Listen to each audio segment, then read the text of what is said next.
Long ago, in the land of Okile, where the rivers whispered songs of old and the hills stood tall like ancient guardians, there lived a young healer named Aramu. He was known throughout his village for his knowledge of herbs and his wisdom in healing. But Aramu was not just an ordinary healer. He had been chosen by the gods of the land to serve as their messenger, one who would bring aid and truth wherever it was needed. One season, a terrible sickness swept through the neighboring town of Ajoko. Children cried in the night, and the old grew weak with fever. The people called upon the gods for help, and the spirits answered. They came to Aramu in a dream, their voices echoing like the wind among the trees. Aramu, son of the earth, said Oromala, the god of wisdom, you must travel to the town of Ajoko, for their people are perishing from a sickness sent by the wandering spirits. Take this sacred calabash filled with the cure and deliver it before the next moon rises. But beware, your path must lead through Igbo Olojime, the forest of the fallen gods. Do not stray, for the spirits there are restless, and fear will seek to hold you captive. Aramu awoke with sweat on his brow. He knew the stories of Igbo Olojime well. It was said to be a cursed forest where forgotten gods, stripped of their power, wandered in shadows, angry at the world that had forgotten them. Many who entered were never seen again. Fear gripped his heart. Why must I go through that dreadful place? He thought. Surely, there must be another path. Instead of preparing for his journey, Aramu fled. He left Okile in the dead of night and traveled westward, away from Ajoko and the forest. He reached the river town of Epon, hoping to escape the god's call. There, he boarded a canoe, planning to cross the great river and vanish from his duty forever. But no one can hide from the gaze of the gods. As the canoe drifted into the middle of the river, the waters began to churn. The winds howled, and the sky darkened. A great storm arose, and the canoe rocked violently as the river spirits raged. The boatmen, terrified, cried out to their river goddess, Imoja, but the storm only grew stronger. Who among us has angered the spirits? The boatman shouted. Who brings this curse upon us? Aramu, with shame weighing heavy on his heart, stood and spoke. It is I. I have disobeyed the gods. I was sent to deliver healing to the people of Ajoko, but I have fled my duty. The boatmen, fearing the wrath of the spirits, pleaded, what must we do to calm the river before it swallows us all? Aramu, resigned to his fate, said, cast me into the water. I have brought this upon you.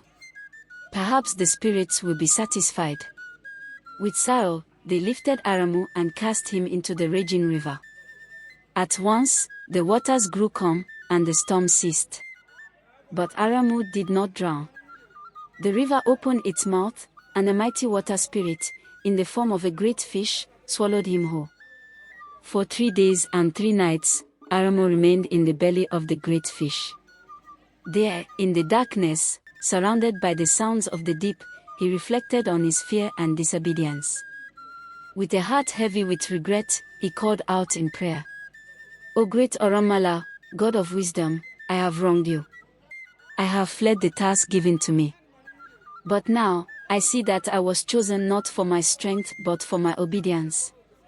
Forgive me, and if you deliver me, I will fulfill my duty without fear. Hearing his sincere prayer, Oromala spoke. You have learned, Aramu. Even the bravest heart can be gripped by fear, but true courage is to act despite it. You shall be freed to complete your task.